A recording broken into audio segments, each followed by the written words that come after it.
ثنائے رب کائنات، درود و سلام بحضور سرور کائنات صلی اللہ علیہ وآلہ وصحبہ وبارک وسلم پیش کرنے کے بعد حضرات ذی وقار، آپ کی زیادہ دیر سمع خراشی نہیں کروں گا، کیونکہ ماحول کے مطابق اور محفل کے رنگ کے مطابق ہی ہونا زیادہ بہتر ہوتا ہے۔ تو بجائے اس کے کہ آپ کی نیند کو خراب کروں، یہاں جو ہمارے آپ معزز و محترم سامعین موجود ہیں، انہی کو سامنے رکھتے ہوئے چند گزارشات پیش کرنے کی سعادت حاصل کروں گا، اور کوشش کروں گا کہ مختصر وقت میں وہ گزارشات جو حضور تاجدار کائنات فخر موجودات صلی اللہ علیہ وآلہ وصحبہ وبارک وسلم پر رب کائنات نے اس رات کے حوالے سے جو فضل و احسان فرمایا اس کے حوالے سے ہوں، اور قرآن کی یہ جو آیہ مبارکہ 15ویں پارے کی پہلی آیہ مبارکہ جو تلاوت کرنے کا شرف حاصل ہوا، اسی کی روشنی میں اسی کے تحت رہتے ہوئے بیان ہوں۔ حضرات گرامی قدر، جو آیہ مبارکہ تلاوت کرنے کا شرف حاصل ہوا، رب کائنات ارشاد فرماتا ہے: سبحان الذی اسری بعبدہ لیلا من المسجد الحرام الی المسجد الاقصی الذی بارکنا حولہ لنریہ من آیاتنا انہ هو السمیع البصیر۔ رب کائنات ارشاد فرماتا ہے سبحان، بار بار یہاں پر نقیب محفل اور پھر علامہ وقاص احمد چشتی صاحب بھی آپ کہہ رہے تھے کہ آپ بھی سبحان اللہ کہہ لیں۔ تو جو آیہ مبارکہ آج کی اس موضوع کی مناسبت سے آج کی رات کے حوالے سے منتخب ہے، جو تلاوت کرنے کا شرف حاصل ہوا، اس کا پہلا لفظ بھی سبحان ہے، اور سبحان رب کائنات کا وہ صفاتی نام ہے جس میں رب کائنات کی پاکیزگی، رب کائنات کی جو سبحانیت، بلند و برتر، بزرگ و برتر ذات کے حوالے سے بیان ہوا ہے۔ یہ آیہ مقدسہ اگر اس پر غور کیا جائے تو اس میں 2 دعوے ہیں اور 2 دلیلیں ہیں۔ یہاں سے اپنی گزارشات کا آغاز کروں گا۔ اس آیت کے اندر 2 دعوے ہیں اور 2 دلیلیں ہیں۔ یہیں پر خطبہ جمعہ اختتام پذیر ہوا تھا، وہی سے شروع کر رہا ہوں۔ سبحان دعویٰ ہے، اور الذی اسری بعبدہ لیلا من المسجد الحرام الی المسجد الاقصی آخر تک یہ دلیل ہے۔ سبحان دعویٰ کیسے ہے؟ سبحان کا معنی ہے پاک ہے، بلند ہے، بزرگ و برتر ہے۔ تو جس کی پاکیزگی کی، جس کی بلند و برتر ہونے کی، جس کے بزرگ ہونے کی یہاں پر ہم بطور دعویٰ بیان کر رہے ہیں، اس کے بزرگ اور برتر ہونے کی دلیل کیا ہے؟ ہمارے پاس اس کا کے بارے میں ثبوت کیا ہے؟ تو رب کائنات ارشاد فرماتا ہے سبحان، وہ پاک ہے ہر نقص سے، ہر عیب سے، ہر کمی سے، ہر کجی سے، ہر کوتاہی سے، ہر قسم کی نازیبا بات سے، ہر قسم کی غلطی سے وہ مبرہ ہے۔ تو اس کے مبرہ ہونے کی دلیل کیا ہے؟ اس کے پاک ہونے کی دلیل کیا ہے؟ اس کے بزرگ و برتر ہونے کی دلیل کیا ہے؟ دلیل یہ ہے کہ اس نے الذی اسری بعبدہ لیلا من المسجد الحرام الی المسجد الاقصی، کہ اس کے سبحان ہونے کی دلیل یہ ہے کہ اس نے اپنے بندے خاص کو، اپنے خاص بندے کو رات کے انتہائی قلیل وقت میں سیر کرائی، اور سیر کرانے کے لیے لے بھی گیا اور لے بھی آیا، اور جب لے گیا تھا تب کنڈی ہل رہی تھی، جب واپس لے کر آیا تب بھی کنڈی ہل رہی تھی۔ سبحان اللہ۔ یہ پہلا دعویٰ۔ دوسرا دعویٰ یہ ہے کہ الذی بارکنا حولہ لنریہ من آیاتنا، اللہ تعالیٰ نے فرمایا اللہ ذات وہ ذات جو لے گئی اپنے بندے کو، جو اپنے بندے کو سیر کراتی ہوئی لے گئی رات کے انتہائی قلیل وقت میں مسجد حرام سے مسجد اقصی تک، الذی بارکنا حولہ، جس کے آس پاس کو ہم نے برکتوں والا بنا دیا، لنریہ من آیاتنا، تاکہ ہم انہیں اپنی آیات دکھائیں، تاکہ ہم انہیں اپنی آیات دکھائیں۔ بے شک وہ سمیع بھی ہے، وہ بصیر بھی ہے۔ یہ ایک دعویٰ ہے۔ جو رات کے انتہائی قلیل وقت میں اپنے بندے کو لے گئی، جس نے سیر کرائی انتہائی رات کے قلیل وقت میں، ایک دعویٰ ہے۔ یہ دعویٰ، اس کی دلیل کیا ہے؟ کون ذات لے جا سکتی ہے؟ یہ ممکن ہی نہیں ہے کہ مسجد حرام سے مسجد اقصیٰ تک کا سفر رات کے انتہائی قلیل وقت میں طے کر لیا جائے اور پھر واپس بھی آیا جائے، جایا بھی جائے آیا بھی جائے، یہ ناممکن ہے۔ تو حضرات گرامی قدر، وہ رب کائنات کیا فرماتا ہے؟ میں کیا ہوں؟ سبحان ہوں۔ اگر میں لے گیا ہوں، اگر میں لے گیا ہوں تو میں سبحان ہوں۔ کیوں؟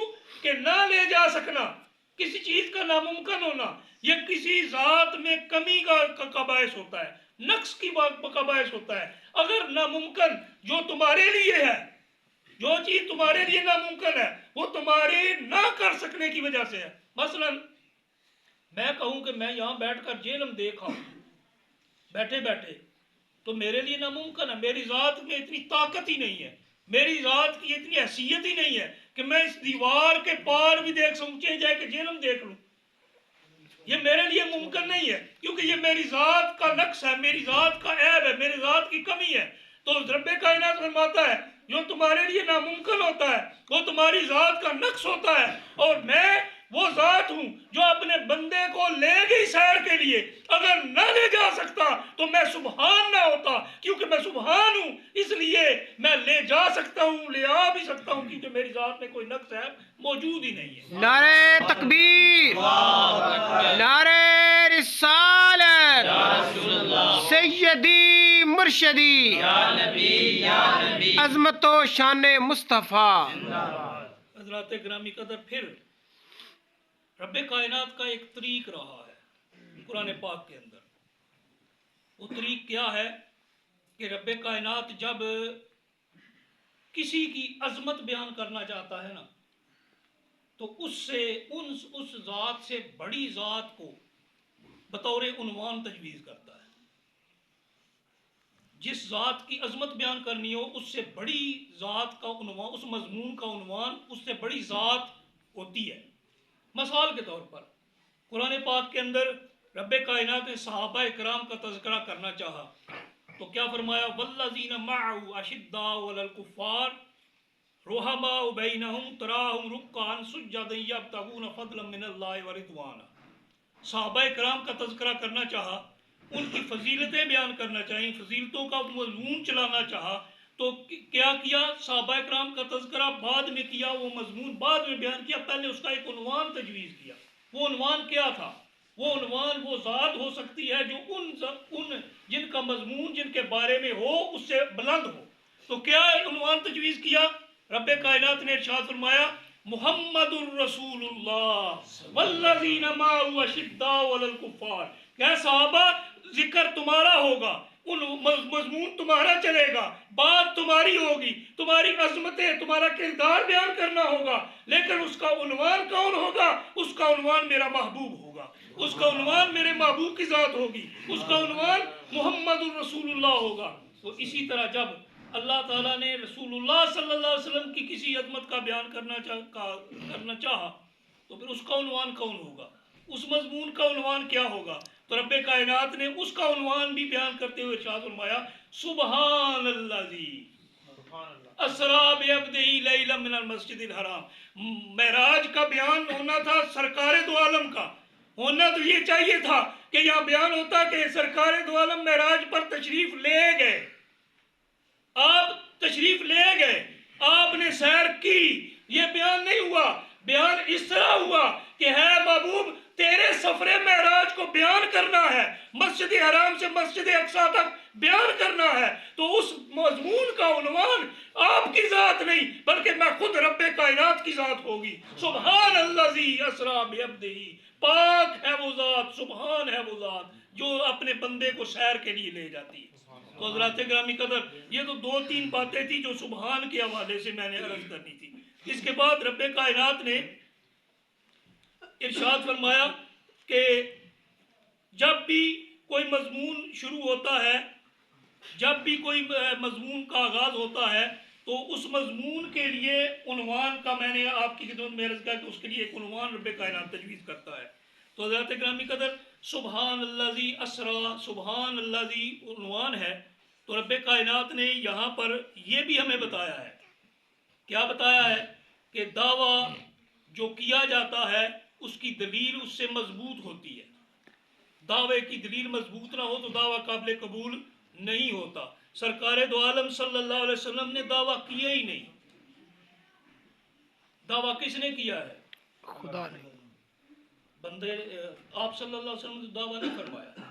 تو گویا رب کائنات فرما رہا ہے کہ سبحان الذی اسریٰ بعبدہ، ہے نقصوں کو ڈھونڈنے والوں، ہے انکار کرنے والوں، ہے مشرکین مکہ، ہے کفار مکہ، ہے ان کی طرز پر بعد میں معراج شریف کا انکار کرنے والوں. سوچ لو، یہ دعویٰ میرا محبوب نہیں کر رہا، سبحان الذی اسریٰ بعبدہ دعویٰ محبوب خدا نہیں کر رہے، بلکہ خدا بزرگوں کو برتر خود فرما رہا ہے کہ میرا محبوب نے یہ نہیں کہا کہ میں گیا، بلکہ رب کائنات نے فرمایا کہ میں لے گیا. میں گیا نہیں، آپ نے فرمایا رب کائنات نے کیا کہ میں لے گیا. حضرات گرامی قدر، اگر انہی الفاظ پر غور کیا جائے تو دعوت کے 3 طریق ہوتے ہیں. کسی کو دعوت دینی ہے اس کے 3 طریقے ہیں. ایک یہ ہے کہ اسے فون کر دیا جائے، اسے ریٹن بھیج دیا جائے، لکھ کر بھیج دیا جائے، اسے پیغام پہنچا دیا جائے کہ آپ کی ہمارے یہاں دعوت ہے. جیسے شادی بیاہ کے موقع پر کارڈ آ جاتے ہیں، یا ایک بندہ آ کر بتا جاتا ہے کہ فلاں بندے نے آپ کو بلایا ہے. اب کارڈ پر وینیو بھی لکھا ہوتا ہے، سب کچھ لکھا ہوتا ہے کہ فلاں جگہ پہنچنا ہے، تو بندے خود ہی پہنچ جاتے ہیں. ایک طریقہ تو یہ ہو گیا. دوسرا طریقہ یہ ہوتا ہے کہ بندہ صرف زبانی دعوت نہیں دیتا، بلکہ دعوت کے ساتھ اپنا نمائندہ بھی بھیجتا ہے کہ جاؤ اور ان کو ساتھ لے آؤ، جاؤ اور ساتھ لے آؤ. یہ اس سے اعلیٰ درجہ ہے، زیادہ عزت ہے، زیادہ اس میں عظمت ہے. جس کو بلایا جا رہا ہے اس کی حیثیت کا پتہ چلتا ہے کہ بڑا عام ہے. تیسرے درجے پر ایک دعوت ہوتی ہے، وہ کیا ہوتی ہے کہ پھر بھیجا کون جاتا ہے؟ اپنے پاس سے سب سے خاص بندہ بھیجا جاتا ہے، اور ساتھ اپنے پاس سے سواری بھی بھیج دی جاتی ہے. پہلے میں صرف دعوت دی، دوسرے میں نمائندہ بھیجا، تیسری میں نمائندہ خاص بھیجا، اور ساتھ اپنے پاس سے سواری بھی بھیجی کہ جاؤ اور میرے محبوب کو لے آؤ. اور یہ سب سے اعلیٰ ترین طریقہ ہے، اور یہی طریقہ اللہ تعالیٰ نے قرآن پاک کے اندر ارشاد فرمایا سبحان الذی اسریٰ بعبدہ لیلا من المسجد الحرام الی المسجد الاقصی. پاک ہے وہ ذات جو لے گئی اپنے بندے کو. اب یہاں پر ایک بات اور سمجھ میں آنے والی ہے کہ یہاں کیا رب نے فرمایا؟ کیا رب نے فرمایا کہ جبریل لے کر آئے؟ آپ خاموش ہو گئے ہیں، آپ سوچنے لگ گئے ہیں. اللہ تعالیٰ نے کیا فرمایا؟ سبحان الذی اسریٰ. یہ نہیں فرمایا کہ جبریل لے آیا، یہ نہیں فرمایا کہ براق پر بیٹھ کر آپ آئے، بلکہ رب کائنات نے کیا فرمایا؟ سبحان الذی اسریٰ بعبدہ لیلا من المسجد الحرام. پاک ہے وہ ذات جو خود آ کر لے گئی اپنے بندے کو اپنے حریم کبریا میں. جبریل بھی بھیجا، براق بھی بھیجا، اور پھر آپ اللہ نے خود فرمایا کہ جبریل لے کر نہیں، یہ نہیں بیان کیا کہ جبریل لے کر آیا، یہ نہیں کہا کہ براق پر بیٹھ کر آئے، بلکہ فرمایا کہ سبحان الذی اسریٰ. پاک ہے وہ ذات جو لے گئی اپنے بندے کو. یاد رکھیے، جانا اور ہوتا ہے، جانا اور ہوتا ہے، بلانا اور ہوتا ہے، اور لے جانا اور ہوتا ہے. جانا اور ہوتا ہے، بلانا اور ہوتا ہے، لے جانا اور ہوتا ہے. جانا اپنی مرضی سے ہوتا ہے، لے جانا دوسرے کی مرضی سے ہوتا ہے، بلانا دعوت پر ہوتا ہے، اور لے جانا پھر اگلے کے ساتھ اپنے کو اس کو لے کر اپنے ساتھ لے جایا جاتا ہے. تو سرکار دو عالم صلی اللہ علیہ وسلم کون ہے؟ سبحان الذی اسریٰ بعبدہ لیلا من المسجد الحرام. پاک ہے وہ ذات جو اپنے بندے کو اپنے ساتھ لے گئی. اب آپ کہیں گے کہ اپنے ساتھ لے گئی، یہ کیا، یہ کہاں سے معنی لیا؟ بھائی قرآن پاک میں جا بجا ہے. ایک تو یہ آیت مقدسہ خود شاہد ہے. دوسرا میں ایک مثال صرف دے دوں. ہجرت کی رات ہے، سرکار دو عالم صلی اللہ علیہ وآلہ وبارک وسلم ہجرت کی رات اپنے کاشانہ اقدس سے رخصت ہوتے ہیں. ساتھ کون ہے؟ حضرت ابو بکر صدیق رضی اللہ تعالیٰ عنہ. دوران سفر غار ثور میں قیام ہوتا ہے. جب قیام ہوتا ہے تو یار غار عرض کرتے ہیں یا رسول اللہ صلی اللہ علیہ وسلم مجھے خوف ہے کہ کئی دشمن ہمیں دیکھ نہ لے، کہیں دشمن ہمیں دیکھ نہ لیں اور آپ کو کوئی گزند نہ پہنچائیں، کوئی تکلیف نہ پہنچائیں. تو سرکار دو عالم صلی اللہ علیہ وسلم نے جو ارشاد فرمایا قرآن کی زینت ہے، قرآن پاک کے اندر موجود ہے. ثانی اثنین اذ ہما فی الغار اذ یقول لصاحبہ لا تحزن لا تحزن ان اللہ معانا. ان اللہ معنا. کہ ثانیہ دو میں سے دوسرا، جب وہ دونوں غار میں تھے، جب وہ اپنے ساتھی کو، اپنے صاحب کو یہ کہہ رہا تھا، گویا یوں کہہ رہے تھے اے ابو بکر صدیق پریشان نہ ہو، یا میں اور تو نہیں ہے، ہمارے ساتھ تیسرا ہمارا رب بھی ہے. اوئے ہوئے واہ واہ ماشاء ہمارے ساتھ تیسرا ہمارا رب بھی ہے. خوف نہ کر، جس کے ساتھ رب ہوتا ہے ساری دنیا اس سے مخالف ہو جائے اس کا کچھ بگاڑ نہیں سکتی.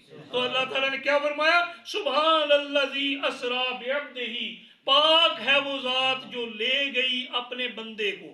اسرا یعنی رات کے وقت سیر کو جانے کو کہتے ہیں. تو حضرت گرامی قدر یہ جو سفر تھا مکہ سے بیت المقدس تک، بیت المقدس سے آسمانوں تک، آسمانوں سے سدرۃ المنتہا تک، سدرۃ المنتہا سے کعبہ قوسین او ادنا تک، یہ سارا جو سفر تھا، یہ سفر وہ سفر ہے. اگر رب کائنات غار ثور میں سرکار کے ساتھ ہے تو کیا سفر معراج میں سرکار کے ساتھ نہیں ہوں گے؟ سرکار نے نہیں فرمایا، یہ دعویٰ سرکار کا نہیں ہے، رب کائنات کا ہے. کیا؟ سبحان الذی اسرا بعبدہ، پاک ہے وہ ذات جو اپنے بندے کو لے گئی، پاک ہے وہ ذات جو اپنے بندے کو اپنے ساتھ لے گئی سیر کے لیے. تو حضرات گرامی قدر 3 حصوں میں اسے تقسیم کر سکتا ہوں. 3 حصے ہیں سفر معراج کے. میں بس آخری باتیں عرض کر کے آپ سے اجازت چاہوں گا، کیونکہ میں نے کہا تھا میں مختصر رہوں گا تاکہ آپ بھی پریشان نہ ہوں اور جو استراحت فرماتے ہیں ان کی نیند میں خلل بھی نہ آئے. تو حضرات گرامی قدر 3 حصوں میں ہے سفر معراج. 3 حصوں میں ہے. پہلا ہے مسجد حرام سے مسجد اقصیٰ تک، دوسرا ہے مسجد اقصیٰ سے سدرۃ المنتہا تک، تیسرا ہے سدرۃ المنتہا سے مقام کعبہ قوسین او ادنا تک. اسی طرح سرکار کی بھی 3 ہیں، 3 حیثیتیں ہیں. سرکار کی بھی 3 حیثیتیں ہیں. ایک ہے صفت بشریت، دوسرا ہے صفت نورانیت، اور تیسرا ہے آپ کا حیثیت حقی. آپ کی حقیقی جو حقیقت کون سی ہے؟ آپ کی حقیقت کے بارے میں آپ نے خود فرمایا ہے لم یعرفنی حقیقتی غیرہ ابا بکر غیر ربی یا ابا غیر بکر. ربی، میرے حقیقت کے بارے میں میرے رب کے سوا کوئی نہیں جانتا. ماشاء اللہ. میری حقیقت کیا ہے یہ میرا رب جانتا ہے. اور یہاں پر رب کائنات نے آپ کی مقام ابدیت کا بیان فرمایا ہے. گویا پتہ چلا کہ وہ تیسری جو حقیقت ہے وہ ابدیت ہے. ابدیت ہمارے ہاں معنی میں کم تر سمجھا جاتا ہے، لیکن یاد رکھیے سرکار دو عالم صلی اللہ علیہ وسلم تینوں جو حیثیتیں تھیں، تینوں جو مقامات تھے، تینوں کی کا معراج کرایا گیا. جو مسجد حرام سے مسجد اقصیٰ تک تھا وہ بشریت کا سفر ہے، وہ آپ کی صفت بشریت کا سفر ہے. کیوں کہ وہاں پر جا کر سرکار دو عالم صلی اللہ علیہ وسلم اس عالم بشریت کے جو امام تھے، اس عالم بشریت کے آدم علیہ السلام سے لے کر آپ صلی اللہ علیہ وسلم آخری رسول ہیں، اس وقت تک جتنے امام یعنی انبیاء کرام اور رسل آئے وہ امام ہیں اپنی اپنی امتوں کے، اپنے اپنے ان قبیلوں کے، اپنے اپنے علاقوں کے، شہروں کے امام ہیں. تو وہاں پر سرکار دو عالم صلی اللہ علیہ وسلم نے جب ان کی امامت فرمائی، وہاں پر آپ نے جا کر جب ان کو آپ مصلی امامت پر آپ متمکن ہوئے، ان سب نے آپ کے پیچھے مقتدی بن کے آپ کے پیچھے اور آپ کو مقتدا مان کے آپ کے پیچھے نماز پڑھی تو یہ آپ کی صفت بشریت کی معراج تھی کہ تمام انبیاء کرام آپ کے پیچھے صف در صف موجود تھے اور آپ نے ان کی امامت فرمائی. دوسری تھی صفت نورانیت. ان کا سربراہ کون ہے؟ جبریل امین. نورانی مخلوق کا سربراہ کون ہے؟ جبریل امین. تو نورانیت کا جو مخلوق ہے ان کا سربراہ جبریل امین آپ کے ساتھ ہے. ایک مقام ایسا آتا ہے جہاں پر جا کر وہ نوریوں کا سربراہ جبریل امین یہ کہتا ہے لو دنوتو ان ملتن لہ ترکتو بالی، کہ میں اگر ایک بال برابر بھی، اگر میں ذرا برابر بھی یہاں سے آگے بڑھتا ہوں تو مجھے ڈر ہے، مجھے یقین ہے کہ میرے بالوں پر جل کر راکھ ہو جائیں گے. مقام سدرۃ المنتہا پر جا کر وہ بھی رک جاتا ہے. وہاں پر پہنچ کر جب جبریل امین بھی رک جاتا ہے، وہاں پر آپ صلی اللہ علیہ وسلم کی صفت نورانیت کا معراج ہو جاتی ہے کہ نورانی مخلوق بھی وہاں پر ختم ہو. اس کے بعد آپ کی صفت حقی اور صفت ابدیت کا سفر کا آغاز ہوتا ہے. اس کی دلیل کیا ہے کہ جب رب کائنات کی بارگاہ میں سرکار دو عالم صلی اللہ علیہ وسلم مقام کعبہ قوسین او ادنیٰ پر پہنچتے ہیں تو آپ کو رب کائنات فرماتا ہے بمن اشرفک یا محمد، اے محمد صلی اللہ علیہ وسلم آپ کو کس نام سے مشرف فرمائیں، کس نام سے عزت دیں، کس نام سے آپ کی توقیر کریں، کون سا نام آپ کا لیا جائے یہاں پر. کیونکہ صفت بشریت بھی، مقام بشریت بھی نیچے رہ گیا، مقام نورانیت بھی، جو نورانی مخلوق کا جو عالم تھا وہ بھی نیچے رہ گیا. اب وہ مقام ہے جہاں نہ بشریت ہے نہ یہاں پر نورانیت ہے. تو آپ ہی بتائیں آپ کو کس صفت سے یاد کیا جائے. تو سرکار دو عالم صلی اللہ علیہ وسلم نے فرمایا بنسبتی الیک بالعبودیہ، اے رب کائنات مجھے اپنی طرف عبدیت کی نسبت سے مجھے یاد کی. اس لیے رب کائنات فرمایا سبحان الذی اسری بعبدہ لیلا من المسجد الحرام الى المسجد الاقصی، پاک ہے وہ ذات جس نے اپنے اس عبد کو، اپنے خاص عبد کو سیر کرائی مسجد حرام سے مسجد اقصی تک. آپ کہیں گے یہاں تو مسجد حرام سے مسجد اقصی تک کا ذکر ہے. بھائی جتنا ہمارے عالم بشریت کی زد میں تھا، جتنا سمجھ آ سکتا تھا اتنا بیان کیا گیا. اس سے کے بعد والا سفر جو ہے وَالنَّجْمِ اِذَا هَوَىٰ، سورہ نجم کی آیات کے ذریعے سے ہے. سورہ نجم کے اندر رب کائنات نے یہاں پر اپنی قسم کھائی، اپنی ذات کو بیان کیا اور سفر معراج کو بیان کیا، سفر اسراء کو بیان کیا. یہ سفر اسراء ہے، یہ سیر ہے. اچھا یہ بتائیں سیر رات کو ہوتی ہے دن کو ہوتی ہے؟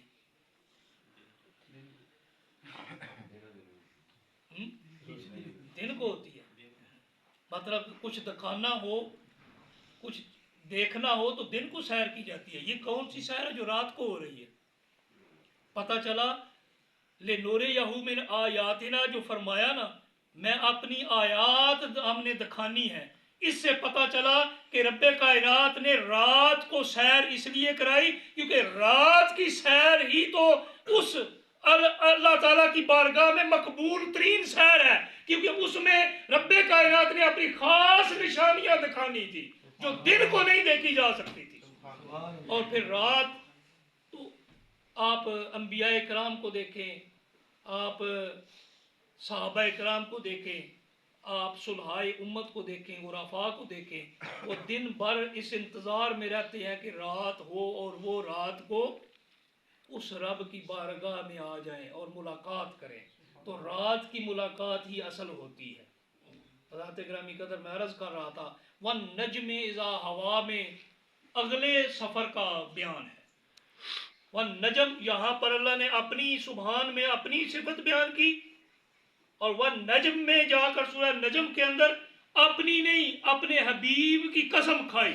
سفر بھی حبیب کا اور قسم بھی حبیب کی. اور نجم قسم ہے ستارے محمد صلی اللہ علیہ وسلم کی. اذا ہوا جب وہ رات کے قلیل حصے میں وہ مقام کعبہ قوسین او ادنیٰ پر گیا بھی اور آ بھی گیا.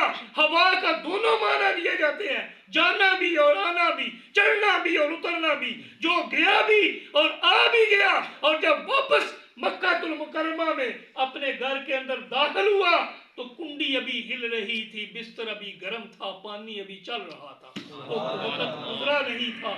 حضرات گرامی قدر، اسی لیے اقبال نے کہا تھا کہ عبدن چیزیں دیگر، عبدہو چیزیں دیگر، عبدن چیزیں دیگر، عبدن چیزیں دیگر، عبدہو چیزیں دیگر، این سراپا انتظار او منتظر، کہ یہ عبد اور چیز ہے، عبدہو اور چیز ہے۔ نسبت جب ایک بندہ ہے اور ایک اس کا بندہ ہے، ایک بندہ ہے ایک اس کا بندہ ہے، جس کے آپ یاد رکھ لیں، مثال بڑی عجیب سی ہے کہ جس جانور کے گلے میں پٹا پڑا ہوا ہو اسے کوئی ہاتھ نہیں لگایا کرتا، وہ خاص ہوتا ہے۔ وہ جو بندہ ایک عام بندہ ہوتا ہے، ایک اس کا بندہ ہوتا ہے، پھر سرکار دو عالم تو چنے ہوئے رب کے، چنے ہوئے مصطفیٰ ہے، مصطفیٰ ہے، مجتبی ہے، رب کائنات کی بارگاہ سے منتخب شدہ ہے۔ حضرات گرامی قدر، جو عبد ہے وہ اور چیز ہے، عبدہو چیز اور ہوتی ہے۔ عبد کون ہوتا ہے؟ جو کوہ طور پر یہ کہتا رہتا ہے رب ارینی، رب ارینی، رب ارینی، رب ارینی انظر الیک، اے رب مجھے دکھا، میں تجھے دیکھنا چاہتا ہوں، مجھے دیدار کرا، میں تیرا دیدار کرنا چاہتا ہوں۔ جواب ملتا ہے لن ترانی، اے موسیٰ نہیں دیکھ سکتے۔ اور عبدہو کون ہوتا ہے؟ جو ام ہانی کے گھر ویسے ساری رات عبادت کرتا ہے، اور یہاں اتنی عبادت کرتا ہے کہ ان کے پاؤں مبارک متورم ہو جاتے ہیں۔